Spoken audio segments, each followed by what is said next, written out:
Hello and welcome to another MCCC GP training video.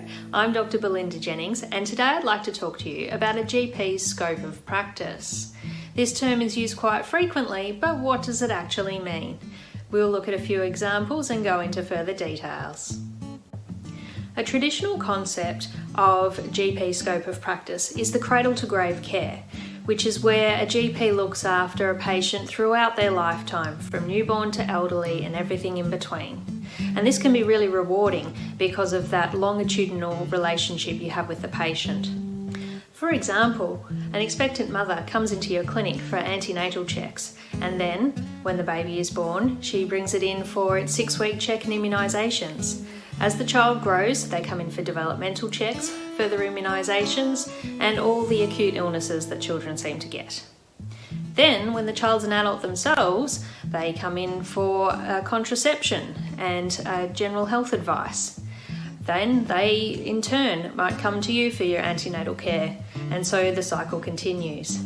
Also, as patients age, visits become more frequent to the GP, doing preventative health checks and managing any chronic diseases that arise.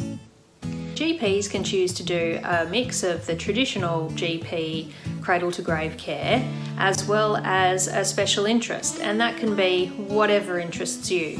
Perhaps it's palliative care or aged care working in residential aged care facilities. Perhaps it's skin cancer medicine or even bariatric medicine. The choice is yours. In rural and remote areas, GPs often have a greater scope of practice because there's less availability of the medical and surgical subspecialties. But that can make your day much more interesting. Also, GPs can run their own urgent care centre, managing higher acuity presentations and emergencies. So if this is something that interests you, consider one of the great opportunities in towns such as Lorne, Echuca or Corowa. GPs can also work in non-clinical roles, such as medical education and research. Consider some of our fantastic extended skills posts to see if it's a position that you would enjoy and get your foot in the door. Additionally, you could choose to do an advanced skills position to broaden your scope of practice further. So, if you'd like to find out more about tailoring a medical career to suit your interests, check out our website mccc.com.au.